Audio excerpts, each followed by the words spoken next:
Assalamualaikum warahmatullahi wabarakatuh.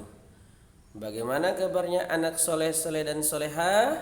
Nah, pasti kabarnya alhamdulillah luar biasa, tambah semangat, Allahu Akbar. Baik anak-anak semuanya yang Bapak sayangi dimanapun kalian berada, tentunya pasti berada di rumah. Hari ini kita bertemu lagi, masih belajar dari rumah.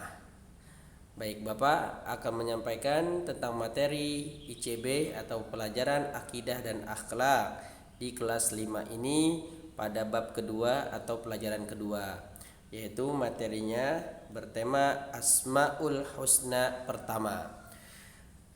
Oke, baik, sebelum kita mulai belajar, Bapak ingin menyampaikan bahwasannya kalau kita sedang belajar kita harus fokus, tidak usah memikirkan hal yang lain, fokus dalam belajar. Kita fokus pada materi yang kita pelajari saat ini.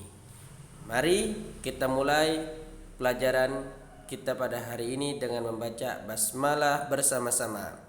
Bismillahirrahmanirrahim. Alhamdulillah, setelah kita melaksanakan basmalah, semoga yang kita lakukan pada hari ini dibalas dan dipermudah oleh Allah Subhanahu wa taala. Dibalas pahala oleh Allah Subhanahu wa taala. Baik, kita akan mulai materinya. Pada pelajaran Asmaul Husna ini kita akan belajar tentang sifat-sifat kesempurnaan Allah Subhanahu wa taala dalam nama-namanya yang baik. Nama-nama yang baik sering disebut dengan namanya Asmaul Husna. Asma artinya nama, Al-Husna itu baik. Makanya Asmaul Husna artinya adalah nama-nama baik yang Allah miliki. Asmaul Husna itu berjumlah 99. Mulai dari Ar-Rahman, Ya Rahman, Ya Rahim. Atau kita pakai lagunya Ya Allah, Ya Rahman, Ya Rahim, Ya Malik, Ya Kudus, Ya Salam, Ya Mu'min, Ya Muhaimin, Ya Aziz, Ya Jabbar, Ya Mutakabbir, Ya Khaliq, Ya Bari, Ya Musawwir, Ya Ghaffar, Ya Qahar, Ya Wahhab, Ya Razzaq, Ya Fattah, Ya Alim. Ya, itu contoh kita membaca Asmaul Husna. Jumlah Asmaul Husna berapa jumlahnya anak-anak? 99. Baik. Asmaul Husna adalah nama-nama baik Allah yang dimiliki Allah berada 99. Kalau kita ingin mencari di mana Asmaul Husna itu, Ustaz, Asmaul Husna ada di dalam Al-Qur'an. Kalau kita punya Al-Qur'an, coba lihat di covernya, insyaallah ada di dalamnya. Itu jumlahnya 99. Baik, lanjut kita ke slide yang berikutnya. Nah, untuk hari ini kita akan membahas materi Asmaul Husna Ar-Razzaq, Al-Fattah, Asy-Syakur, Al-Mughni. Yang pertama kita belajar tentang Ar-Razzaq. Ar-Razzaq, Allah artinya memberi rezeki kepada para hambanya dari mulai tumbuh-tumbuhan, pohon-pohonan, yang mana pohon-pohon tersebut memproses makanan dan air, tanah dan udara, di mana Allah menundukkan matahari pada tumbuhan untuk menyempurnakan makanan yang dibutuhkan manusia dan binatang. Makanan ini tidak akan ada jika Allah tidak menyediakan air tawar, tanah yang baik dan menciptakan udara yang sesuai. Coba kita di negara kita ini adalah negara yang tropis. Andai saja kalau kita yang biasa dengan udara tropis ini, kita berada di kutub utara yang notabene udaranya sangat dingin, sering turun hujan salju. Kemungkinan kita akan kedinginan di sana. Ya. Kemudian yang ada di kutub utara kemudian pindah ke Indonesia di daerah tropis ini pasti merasa kepanasan. Nah, jadi Allah menyesuaikan udara untuk kehidupan makhluknya. Seperti tanaman yang Allah berikan air tawar. Allah menciptakan air tawar itu dari mana? Dari as-sama, dari langit. Dari langit Allah turunkan air untuk membuat tanaman-tanaman itu tinggi dan hidup, untuk memproses makanan untuk tumbuh-tumbuhan tersebut. Allah memberikan sinar matahari, menundukkan sinar matahari untuk menyempurnakan makanan yang dibutuhkan oleh pohon tersebut, bahkan untuk manusia kita manusia juga diberikan sinar matahari untuk menyempurnakan makanan kita. Bahkan kalau kita berolahraga pagi hari, kita harus kena sinar matahari. Untuk apa?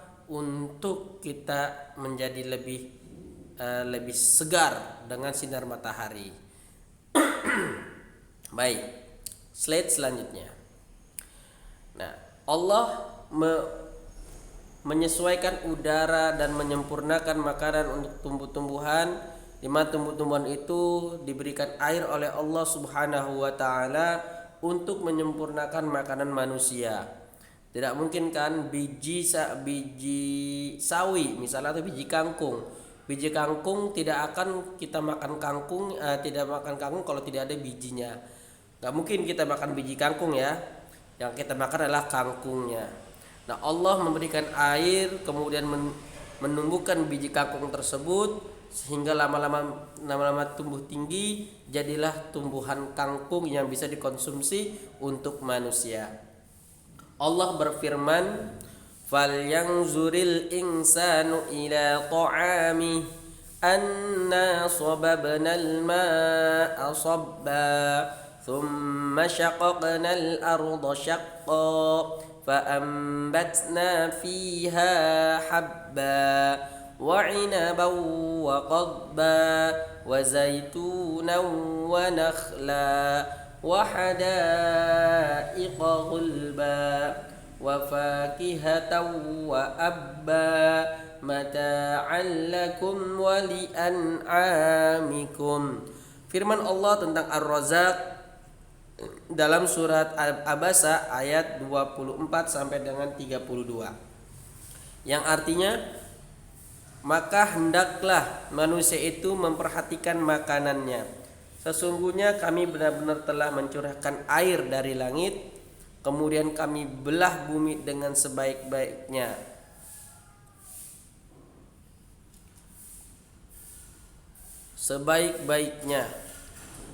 Lalu kami tumbuhkan biji-bijian di bumi itu, seperti anggur dan sayur-sayuran, zaitun dan pohon kurma, kebun-kebun yang lebat dan buah-buahan serta rumput-rumputan untuk kesenanganmu dan untuk binatang-binatang ternakmu.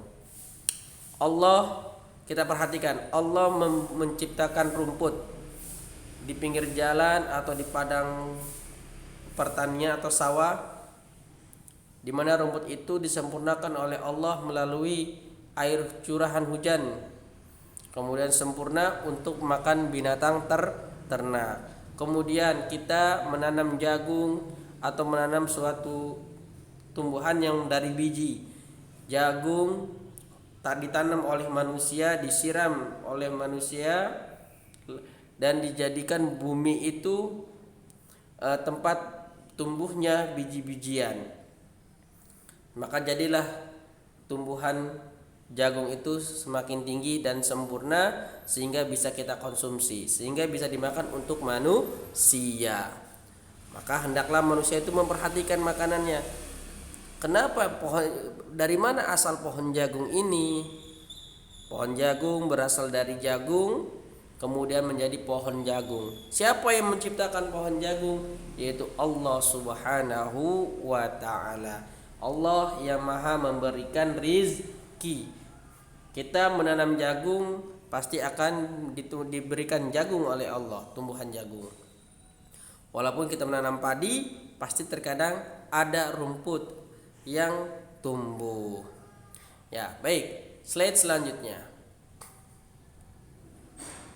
Allah yang maha mencurahkan rezeki telah menjamin rezeki setiap makhluknya, seperti ikan di dasar laut, bayi di dalam rahim ibu, dan tumbuh-tumbuhan, rezekinya telah diatur oleh Allah.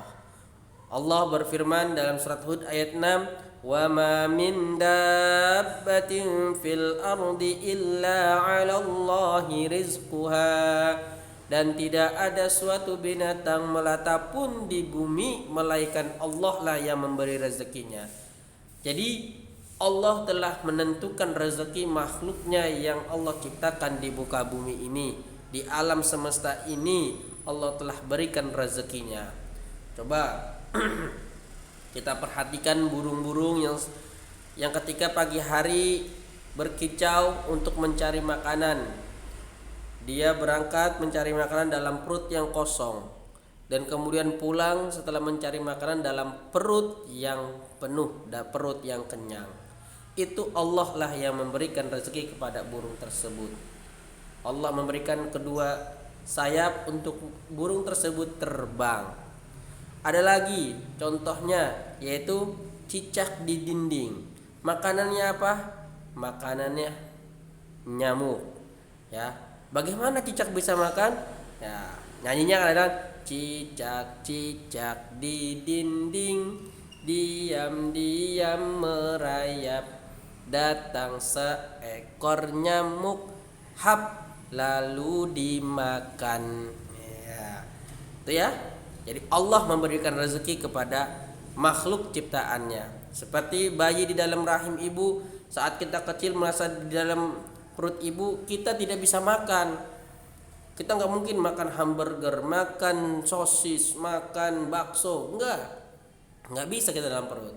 Tapi apa? Allah memberikan rezeki kepada kita melalui tali pusar yang terhubung langsung dari pusar kita ketika kita bayi ke dalam perut ibu kita. Nah, makanan yang dimakan oleh ibu kita diproses oleh pencernaan dalam ibu kita, kemudian disalurkan melalui tali pusar tersebut sehingga kita bisa bertahan hidup di dalam rahim ibu kita sampai kita besar. Saat ini Allah masih memberikan rezekinya kepada kita. Slide selanjutnya. Asmaul Husna yang kedua adalah Al-Fattah, Al-Fathah, Al-Fattah. Pernahkah kalian mendengar cerita tentang seorang kejam dan bengis, kemudian dia bertobat dan Allah mengampuni dosa-dosanya? Ya, salah satunya adalah Umar bin Khattab radhiyallahu an. Umar bin Khattab sebelum masuk Islam adalah seorang tokoh Quraisy yang sangat kejam yang pernah berniat membunuh Rasulullah Shallallahu Alaihi Wasallam. Setelah Umar bin Khattab masuk Islam, Umar bin Khattab menjadi orang yang sangat takut kepada Allah dan hatinya menjadi lembut. Siapakah yang membukakan hati Umar bin Khattab radhiyallahu an? Semua itu adalah kehendak Allah Subhanahu wa taala yang mempunyai sifat Al-Fattah. Al-Fattah artinya yang maha membukakan pintu rahmat. Allah memberikan rahmatnya kepada siapa saja yang dikehendakinya. Apa rahmat itu? Rahmat artinya adalah kasih sayang Allah. Jadi Allah memberikan rahmatnya kepada makhluknya siapa saja yang Allah kehendaki. Salah satunya dalam cerita ini adalah sahabat Umar bin Khattab radhiyallahu an, yang orangnya sangat kejam dan bengis. Dia tidak tanggung-tanggung siapa yang meledek atau menghina Nabi Muhammad, maka kepalanya langsung dipenggal dengan pedangnya yang tajam. Ya. Oleh karena itu, kasih sayang Allah bisa dikehendak sesuai dengan kehendak Allah Subhanahu wa taala. Siapapun dapat rahmat Allah. Nah, kasih sayang Allah itu baik berupa non materi. Di antaranya banyak orang miskin yang tidak berkecukupan dalam hidupnya, akan tetapi ia diberi ketenangan hati oleh Allah Subhanahu wa taala. Orang yang miskin insya Allah kalau memang dia bersyukur kepada Allah, ia akan selalu diberikan ketenangan oleh Allah Subhanahu wa taala atas dalam keadaan dalam kemiskinannya. Tapi kalau orang miskin tersebut tidak bersyukur, maka hatinya pun tidak akan tenang. Dan kasih sayang Allah berupa materi. Banyak orang yang sangat kaya tetapi hidupnya tidak tenang dan selalu gelisah.